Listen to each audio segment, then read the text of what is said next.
Hello, good morning बच्चों। जैसे कि बेटा पहले मैंने आपको बोला था कि हम जो अपने पेपर फर्स्ट है उसके जो मैंने मोस्ट इम्पोर्टेंट क्वेश्चन आपको बताए थे उन क्वेश्चनों के बारे में डिस्कस करेंगे। हाँ, मैं भी हम अभी सेकंड जो बुक है बायोटेक्नोलॉजी उसके क्वेश्चन के बारे में बात नहीं करेंगे, क्योंकि पहले ये जितने भी आपके 10 क्वेश्चन है उसको क्लैरिफाई कर लेते हैं, ताकि एक बुक का जितना भी मटेरियल है वो एक बार कम से कम अपने पास में पढ़ने के लिए कुछ आ जाए as a exam point of view. तो सबसे पहले बेटा आपके पास में है, आपको जो मैंने क्वेश्चन दिया उसके मैंने आंसर भी लेके, और सेकंड बात है कि बेटा मैम आपको ना, या फिर मैम को मैं इनके नोट्स भी सेंड करूँगा। जो क्वेश्चन मैंने दिए वो नोट्स आपको सेंड कर दिए जाएंगे। मैं आपको एक प्रोसीजर एक नॉर्मली बता रहा हूँ, और समझने के दृष्टिकोण से बाकी आपको इनके रिटर्न में हैंड रिटन नोट्स मिल जाएंगे। इजी से इजी हो, जो इजीली आपको समझ में आ जाएंगे।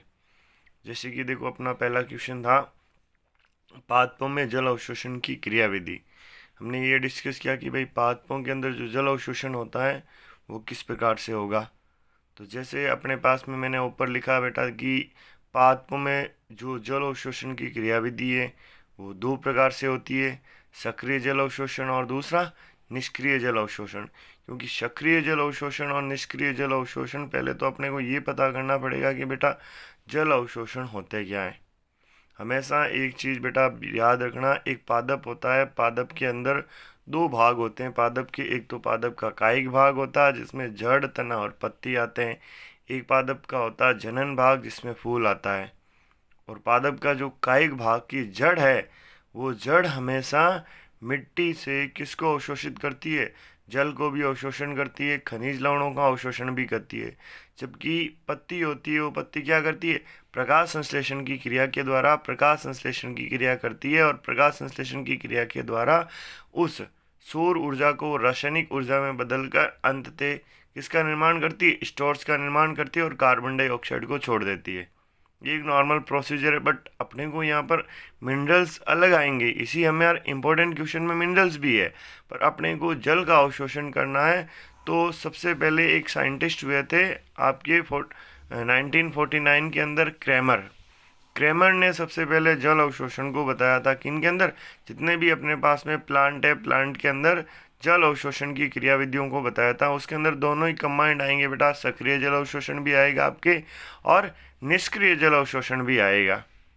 तो मैंने इंपॉर्टेंट भी लगाया, देखो निष्क्रिय जल अवशोषण मोस्ट इंपॉर्टेंट क्वेश्चन है बेटा, कि आपके जो सक्रिय और निष्क्रिय की तुलना करेंगे तो सक्रिय अवशोषण मोस्ट इंपॉर्टेंट होता है।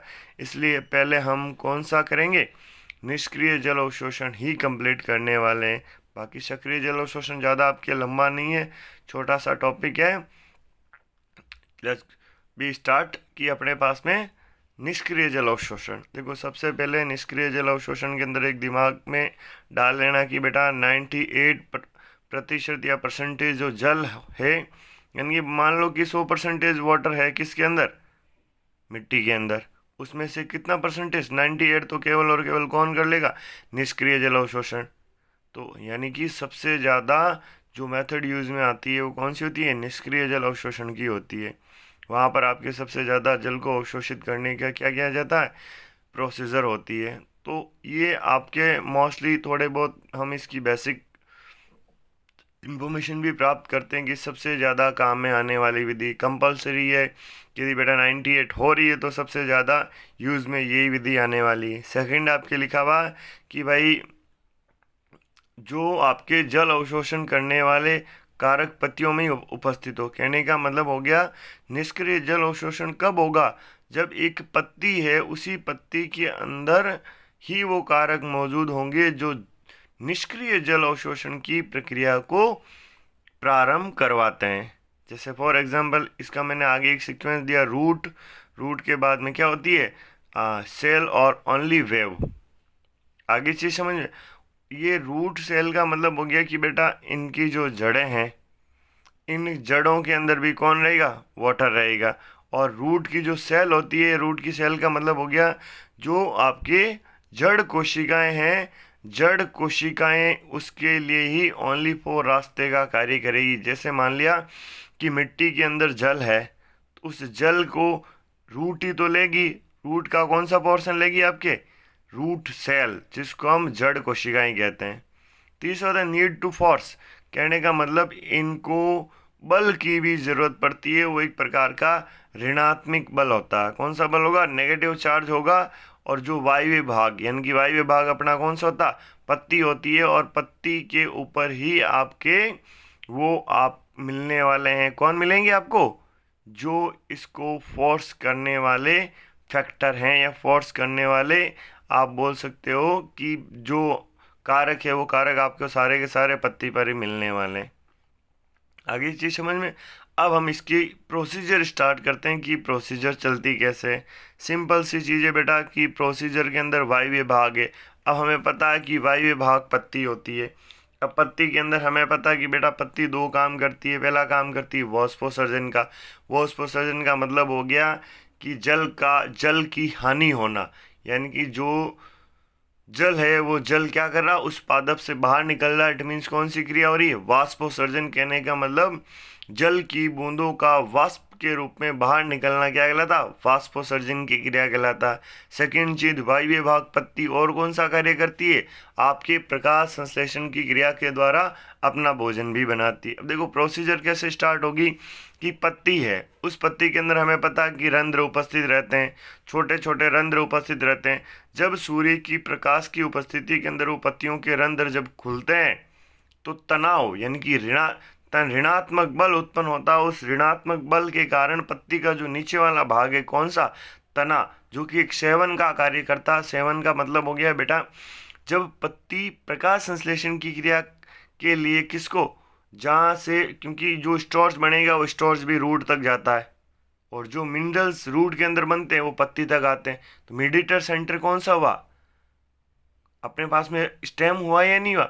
इट मीन्स सेवन का कार्य करता, खनिज पदार्थों को भी ऊपर भेजता है, एवं प्रकाश संश्लेषण की क्रिया के दौरान जो स्टार्च बना है उस स्टार्च को भी कहाँ पर भेजता है, रूट तक भेजता है।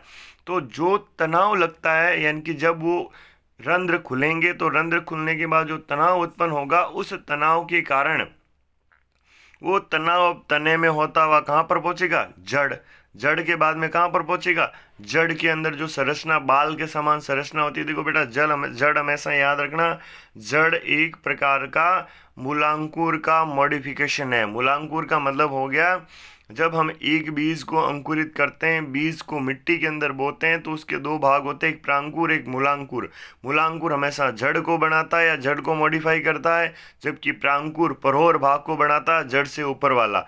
अपने पास में मूलांकुर का जो मॉडिफिकेशन है, यहाँ पर वो बनाती है मूल। मूल आपके कितने प्रकार की होती है, अपस्थानिक मूल भी होगी और कौन सी, जगड़ा मूल भी होगी। यदि तने से आपके क्या निकलती हो, जड़ निकलती हो, छोटी छोटी संरचनाएं निकलती हो, उसे जगड़ा मूल कहते हैं। अपस्थानिक मूल का मतलब हो गया कि पादप के किसी भी कायिक भाग के द्वारा यदि छोटी छोटी अतिवृद्धियां निकल रही, उसको अपस्थानिक जड़ें कहते हैं। अब ये जो पत्ती है, इसकी संरचना, सॉरी आपके रूट की जो संरचना हो किस प्रकार की होती है कि सबसे नीचे तो इसका मूल गोप होगा, इसके बाद में इसके अंदर साइड के अंदर कौन सा क्षेत्र आता, दृढ़ी आपके विभाजनशील क्षेत्र आता जो विभाजित होता है। उसके बाद दृढ़ीकरण क्षेत्र बनता है, प्राथमिक जड़ बनती है, द्वितीयक जड़ बनती है, और उन जड़ों के ऊपर जो आपके छोटे छोटे बाल निकले रहते हैं उन्हीं को हम बोलते हैं मूल रोम। तो जो तनाव तने में उत्पन्न होगा वो तनाव किस में जाएगा, मूल में, और मूल से होता वो तनाव कहाँ पर जाएगा, मूल रोमों में। जैसे मूल रोमों पर वो तनाव पड़ेगा तो जल को क्या कर लिया जाएगा, अब्जॉर्ब कर लिया जाएगा, कहाँ से, मिट्टी से, और वो जल सीधा कहाँ से होता हुआ, तने से होता हुआ किस में पहुंचेगा, पत्ती, पत्ती से होता हुआ रंध्र, रंध्र से होता हुआ उस पत्ती से बाहर निकल जाएगा। इट मीन्स निष्क्रिय जल अवशोषण के द्वारा वाष्पोत्सर्जन की क्रिया होती है। इट मीन्स जो जल की हानि होगी वो किसके द्वारा, निष्क्रिय जल अवशोषण के द्वारा होती है। आगे चीज समझ में। अब देखो जैसे आपको एक प्लांट दिया है मैंने, देखो प्लांट के अंदर हमने सबसे पहले बात की रूट। रूट के अंदर देखो मैंने आपको द्वितीयक जड़ भी दर्शाई है साइड में, इस साइड में तृतीयक जड़ भी दर्शाई है। नीचे जो आपके गांठ के नुमा संरचना वो को क्या, मूल गोप, जो कि पहले एक शीर्ष के रूप में होता है परंतु बाद में किस में बदल जाएगा, आधार के रूप में। आगे तना है, तने के ऊपर पत्तियां लगी हुई है। अब देखो पत्तियों के ऊपर मैंने आपको बेटा रंध्र बताए हैं कि ये जो आपके रंध्र हैं इन रंध्रों पर जैसे ही दबाव पड़ेगा, यानी कि जो आपके वायव्य भाग है, पत्तियों के ऊपर जो रंध्र है, इनके ऊपर दबाव पड़ेगा, तो दबाव पड़ने के तुरंत बाद होगा क्या कि उनके ऊपर प्रेशर आएगा। तो ये दबाव कहाँ पर जाएगा? तने के अंदर जाएगा। तना किसके ऊपर दबाव डालेगा? जड़ के ऊपर। जड़ किसके ऊपर दबाव डालेगी? आपके मूल रोम के ऊपर। मूल रोम किसके ऊपर दबाव डालेगी? मिट्टी में। और मिट्टी से किसको ऑब्जर्व कर लिया जाएगा? वाटर को ऑब्जर्व कर लिया जाएगा, और वापस से जड़ से होता हुआ वो वाटर कहाँ पर पहुंचेगा? तने के अंदर। तने से होता हुआ कहाँ पर पहुंचेगा? पत्तियों से होता हुआ पत्तियों के रंध्रों में, और रंध्रों से वो पत्तियों से बाहर निकल जाएगा। आपकी ये होती है निष्क्रिय जल अवशोषण की क्रियाविधि। कहने का मतलब हो गया बेटा, कारक यहाँ अपने पास में निकला कौन? रंध्र। ये पत्ती क्या है कि जैसे हमने क्या लिखा कि जब अवशोषण करने वाले कारक किस में मौजूद हो? पत्तियों के अंदर ही मौजूद हो, तो हम उसको किस नाम से जानते हैं? निष्क्रिय जल अवशोषण की क्रियाविधि के नाम से जानते हैं। अब यही प्रोसीजर अपने पास में बेटा बार बार यही बोल रही है कि हम कितने प्रतिशत जल को ऊपर लेके जाएंगे? 98% जल को यहाँ से क्या करते हैं? बाहर लेके जाते हैं। और ज़्यादा से ज़्यादा इसी कंडीशन के दौरान किसकी हानि होती है? जल अवशोषण की हानि होती है। कहने का मतलब जल की हानि होती है। ये आपका मोस्ट इम्पोर्टेंट क्वेश्चन है बेटा। इसकी थ्योरी के नोट्स आपको मिल जाएंगे, और इसमें कुछ नहीं है बेटा, टेक्निक याद रखनी है। कारक उपस्थित होंगे, जल को खींचेंगे, तनाव होगा, तनाव से जल ऊपर चला जाएगा। यहाँ दूसरी कंडीशन भी अप्लाई होती है। कौन सी अप्लाई होती है कि यहाँ तो तना आपकी जड़ अपना कार्य कर रही है, करवा कौन रहा? पत्तियां। और अब होगा क्या? पत्तियां जब प्रकाश संश्लेषण की क्रिया करेगी, तो यहाँ से खींचेगी कौन? जड़। किसको? उस स्टोर्च को। स्टोर्च नीचे आएगा, तो यहाँ पर दोनों के बीच में कौन फंसा हुआ है? तना फंसा हुआ है। तो ये तना यहाँ पर किसका कार्य कर रहा? सेवन का कार्य करता है, यानी कि वैस्कुलर के रूप में ये कार्य करता है। अब ये अपनी एक प्रोसीजर है, छोटी है, सिंपल है, और इजी से इजी है, जो कि याद हो जाती है। इसमें किसी प्रकार के डाउट है वो बच्चों को कम ही आते हैं। इसको हम किस नाम से जानते हैं? निष्क्रिय जल अवशोषण की क्रियाविधि के नाम से जानते हैं। साइंटिस्ट का नाम जरूर याद रखना जो सक्रिय और निष्क्रिय जल अवशोषण दिया था। क्रैमर ने 1949 के अंदर किसको दिया था? दोनों जल अवशोषण के अंदर सक्रिय भी बताया था, और कौन सा बताया था? निष्क्रिय जल अवशोषण भी बताया था। That's fine. और ये आपका एक पोर्शन पूरा कंप्लीट होता, कौन सा? निष्क्रिय जल अवशोषण। अब उसके बाद में इसका ऑपोजिट आता, कौन सा? सक्रिय जल अवशोषण, जो कि हम स्टार्ट करेंगे अभी। बेटा दूसरा अपने पास में सक्रिय जल अवशोषण, ये उससे थोड़ा सा छोटा है। देखो, सक्रिय जल अवशोषण का मतलब क्या हो गया बेटा कि ये क्रिया कब होगी? जब वाष्पोत्सर्जन की क्रिया क्या होगी? कम। कहना का मतलब हो गया यहाँ पर किसी प्रकार का इतना कोई तनाव उत्पन्न नहीं होने वाला है। वहाँ पर तो ऊपर रंध्र क्या कर रहे थे? तनाव डाल रहे थे। किस पर? पत्ती पर। पत्ती से वो तनाव कहाँ पर जा रहा था? तने में। तने से वो तनाव कहाँ पर उत्पन्न हो रहा था? जड़ के अंदर। पर यहाँ ऐसा कुछ नहीं होगा। कहने का मतलब हो गया, पहले तो देखो यहाँ जो पीछे बच गया 98, उसमें हो रहा था जल अवशोषण, तो यहाँ पर जल अवशोषण कितना होगा? केवल और केवल 2% जल अवशोषण किस विधि के द्वारा होता? सक्रिय जल अवशोषण के द्वारा। अब वहाँ पर जो भी जितने भी कारक थे, कौन? जो निष्क्रिय जल अवशोषण को करवा रहे थे, वो किस में उपस्थित थे? पत्ती में। परंतु यहाँ पर वो सारे कारक किस में उपस्थित रहेंगे? जड़ में।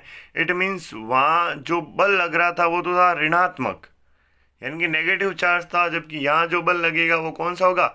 धनात्मक बल लगेगा। और धनात्मक बल किस में लगेगा? रूट में। जबकि वहाँ ऋणात्मक बल किस में लग रहा था? तने के अंदर लग रहा था। बट यहाँ पर आपके जो धनात्मक बल है वो कहाँ पर लगने वाला? जड़ के अंदर लगने वाला। बिल्कुल सिंपल लैंग्वेज में यदि बोलूँ तो बेटा, सक्रिय जल अवशोषण किसे कहते हैं? यानी कि जल अवशोषण की ऐसी क्रियाविधि जिसमें इसको प्रभावित करने वाले कारक यदि जड़ की कोशिकाओं के अंदर ही मौजूद हो, और उससे होने वाला जल अवशोषण क्या कहलाता है? सक्रिय जल अवशोषण कहलाता है। क्लियर है? अब इसके अंदर हम ये भी लिख सकते हैं भाई, इससे जल अवशोषण बहुत कम होता, 2 से 4% तक हो सकता है, और सिंपल है, इसमें कोई ज़्यादा नहीं। अब इसकी प्रोसीजर क्या है कि वहाँ प्रेशर किसके ऊपर पड़ रहा था? तने के ऊपर। यहाँ प्रेशर अब किसके ऊपर पड़ेगा कि आपके सबसे पहले वो कारक रूट में है, तो रूट सेल के ऊपर ये क्या डालेंगे, प्रेशर डालेंगे, धनात्मक बल। देखो हमेशा एक चीज़ याद रखना, यदि वैसे मैंने आपको जो बच्चे फोर्थ ईयर में पढ़े हुए मेरे से, मैंने उनको बताया भी है कि पादप की दो स्ट्रक्चर होती है, इंटरलाइन स्ट्रक्चर भी होती है, आउटर स्ट्रक्चर भी होती है। आउटर स्ट्रक्चर के अंदर रूट, स्टेम और क्या आती है, लीफ आती है। इंटरनल स्ट्रक्चर के अंदर सबसे बाह्य आवरण एपिडर्मिस होता है, उसके नीचे कॉर्टेक्स होता है, कॉर्टेक्स के नीचे होता है एंडोडर्मिस, एंडोडर्मिस के नीचे होता है पेरिसाइकिल, पेरिसाइकिल के नीचे होते हैं वैस्कुलर बंडल जिसमें जाइलम और फ्लोम होता है, जो कि फूड को ऑब्जर्व करके या फूड को स्टोरेज करके रखता है। अब जो अपने पास में बेटा रूट सेल है, इस रूट की सेल के अंदर जाइलम होता है, उस जाइलम के अंदर जल स्तंभ होता है कि जो जल को धारित करता है, यानी कि जाइलम में उपस्थित जो धनात्मक बल है वो ही क्या करेगा, दबाव डालता किसके ऊपर, मिट्टी के ऊपर। और जो जाइलम में उपस्थित दाब होगा उसी दाब को हम किस नाम से जानते हैं, मूल दाब। कहने का मतलब जड़ कोशिकाओं के अंदर उपस्थित जल स्तंभ जो कि जल को धारण करता है उसको हम किस नाम से जानते, मूल दाब के नाम से जानते हैं। अब जो रूट है आपके पास में, रूट सेल के अंदर मूल दाब लगा, मूल दाब की वजह से वो प्रेशर किस पर पड़ा, मिट्टी पर, और मिट्टी से किसको अवशोषित कर लिया जाएगा, जल से। देखो यहाँ प्रोसीजर सिंपल है, यहाँ प्लांट का कोई दूसरा भाग यूज में नहीं आ रहा था, वहां पर देखो सबसे टॉप पर था रंध्र, किसके अंदर, पत्ती के अंदर। जब टॉप पर आपके था तो प्रेशर पत्ती पर डल रहा था, पत्ती से प्रेशर तने पर, तने से प्रेशर रूट पर, रूट से प्रेशर मूल, मूल से मूल रोम जा रहा था, नहीं जा रहा था। यहाँ तो सिंपल है कि भाई रूट सेल है, रूट सेल के अंदर मूल दाब होगा, मूल दाब से प्रेशर पड़ेगा किसके ऊपर, मिट्टी पर, मिट्टी से किसको ऑब्जर्व कर लिया जाएगा, वाटर को। इसीलिए इससे इतना ज़्यादा प्रेशर नहीं लगता है, यानी कि कोई नेगेटिव चार्ज नहीं लगता, जिसके कारण इतना जल अवशोषण भी नहीं होता। परंतु बेटा आपके ये भी इम्पोर्टेंट है, याद रखना, सक्रिय जल अवशोषण के अंदर कम होगा परंतु निष्क्रिय के अंदर ज़्यादा होगा। जैसे देखो यहाँ डायग्राम वही है पर इसमें थोड़ा सा चेंज क्या है, चेंज अपने को ये करना है कि जैसे आपके पास में कौन सा पोर्शन है कि यहाँ अपने पास में रंध्र से कोई भी किसी तरीके का कोई लेना देना नहीं है, यानी कि कोई यूज़ नहीं होने वाला, ना तो तने का कोई यूज़ में तने को भी यूज़ लेने वाले हैं। अपन यूज़ किसको लेंगे, रूट को। रूट का कौन सा पोर्शन, रूट सेल, यानी कि रूट सेल के ऊपर प्रेशर बढ़ेगा और वो प्रेशर क्या कहलाएगा, आपके मूल दाब। और वो मूल दाब किसके ऊपर प्रेशर डालने वाला, आपके जो आपकी ये है क्या नाम है उसका, मिट्टी के ऊपर क्या डालेगा, प्रेशर डालेगा। और प्रेशर डालने के बाद में हो क्या जाएगा कि यहाँ से जल को ऊपर की ओर खींच लिया जाएगा और ये जल धीरे धीरे धीरे, देखो अब जल ज़्यादा नहीं आया, इट मीन्स क्या, वो ऊपर भी ज़्यादा नहीं जाएगा। यदि जल ज़्यादा है तो ऊपर जाके वो बाहर निकल जाता है, इट मीन्स जल हानि होती है। जल हानि का मतलब हो गया बेटा जी कि वाष्पोत्सर्जन की क्रियाएं वहाँ होगी। जब वाष्पोत्सर्जन की क्रिया वहाँ होगी इट मीन्स वहाँ पर जल अधिक बाहर निकल रहा, पर यहाँ तो ऐसा कुछ है ही नहीं। 2% जल बाहर आ रहा, वो जल बाहर आ रहा है वो मुश्किल से जड़ तक पहुँचेगा, जड़ से पहुँचने के बाद तने तक पहुँचने के बाद वो ख़त्म हो जाएगा। बाहर होने की कंडीशन यहाँ पर आ ही नहीं रही है। कहने का क्या आप मीन्स हुआ कि जो जल हानि होती है निष्क्रिय से होगी परंतु सक्रिय से जल हानि कम होती है, क्योंकि यहाँ पर ऑलरेडी वाष्पोत्सर्जन की क्रिया कम होती है। हमेशा याद रखना वाष्पोत्सर्जन की क्रिया दिन में होती है, जबकि रात के समय ये वाष्पोत्सर्जन की क्रिया नहीं होती है। रात के अंदर जो क्रिया होती है, बच्चे कंफ्यूज होते हैं, वहाँ कौन सी क्रिया होगी, बिंदु स्राव की क्रिया होती है, जो हम सर्दियों में देखते हैं ना कि एक मुख्य बिंदु यानी कि पत्ती के किसी बिंदु पर जल की बूंदें आ जाती है, इट मीन्स वो वाष्पोत्सर्जन नहीं है, वो बिंदु स्राव होता है। वाष्पोत्सर्जन तो कब होता है, जब आपके सूर्य की उपस्थिति के अंदर जो इनके ऊपर रंध्र है वो रंध्र खुल जाएंगे, खुलने के बाद प्रेशर डालेंगे, प्रेशर डालने के बाद उनके नीचे से किसको खींच लिया जाएगा, भी जल को खींच लिया जाएगा और उस जल को क्या कर दिया जाएगा, बाहर निकाल दिया जाएगा। ये वाष्पोत्सर्जन कहलाता है और ये वाष्पोत्सर्जन दोनों ही मेथड में यूज में आता है। सक्रिय में बिल्कुल कम होगा, यानी कि होगा ही नहीं, नील के बराबर है, जबकि निष्क्रिय के अंदर अधिकतर वाष्पोत्सर्जन की प्रोसीजर होती है। इसलिए जरूर ध्यान रखना है कि वाष्पोत्सर्जन की क्रिया किसको इफेक्ट करती है और वाष्पोत्सर्जन की क्रिया किसको इफेक्ट नहीं करती। आपका फर्स्ट क्वेश्चन के दोनों क्वेश्चन है दोनों सक्रिय जल अवशोषण और निष्क्रिय जल अवशोषण खत्म होता है, और आगे के जो आपके क्वेश्चन के आंसर है वो आपके कल के वीडियो के अंदर मैं लेके आऊँगा बेटा। तब तक इनको पढ़ना, इसके नोट्स में भेज दूंगा मैम को, इसके नोट्स है वो कलेक्ट करके पढ़ लेना। यदि कोई डाउट हो तो कॉन्टेक्ट फॉर कॉलेज मैनेजमेंट, वो मेरे पास इन्फॉर्मेशन आ जाएगी और आपकी हर एक प्रॉब्लम का सॉल्यूशन होगा। गुड लक बेटा।